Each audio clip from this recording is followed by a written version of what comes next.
सलामकुम भाई मैं बीमार हैगी हाँ। मैनू दिल का भी मसला, जोड़ों की तकलीफ होंगी, मेरे को चलिया नहीं जाता, मैं बड़ी बीमार।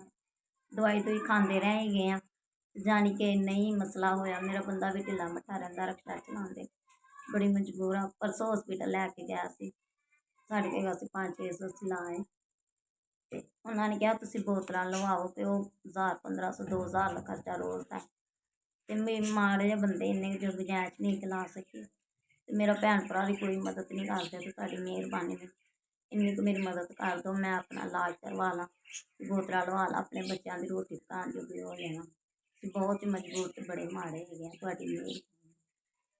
मैनू जोड़ों दर्दां तो पहले ही जानी कि मसला है सी वाहवा डेर तो हुण बहुत ही मसला बनया, बहुत ज़्यादा। तो डॉक्टर ने कहा तुहानू कमजोरी भी इन्नी, खून तुहाडा सड़ गया। लेकिन वह कहते बोतल बुतल लाओ, इन्नी गुंजाइश नहीं है। मेरा बंदा भी ढिला मट्ठा रहिंदा है, रक्शा चलाते, किस टाइम दिहाड़ी लगती, किस टाइम नहीं लगती। भाई मेरा 5000 रुपया मिल गया थोड़े, मैं बोतल लवा लाँगी, दवाई दी खावांगी, कुछ ठीक हो जानी। अल्लाह पाक तुहानू तंदुरुस्ती सेहत देवे,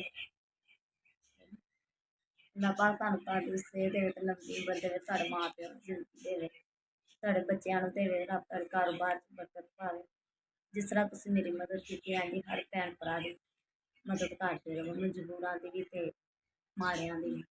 तुसीं जित्थे भी गए, मेरी मदद तुसीं कीती, मेरे तक पहुँच गई, तुहाडी मेहरबानी। अल्लाह पाक तुहानू तंदुरुस्ती सेहत देवे, तुहानू तंदुरुस्ती सेहत देवे, रब तुहानू लंबी उम्र देवे, रब तुहाडे कारोबार च बरकत पावे। अल्लाह पाक तुहाडे माँ प्यो नूं, बच्चों नूं लंबी उम्र देवे, तुहाडियां खुशियां वेखणियां रब नूं नसीब करे। मेहरबानी भाई।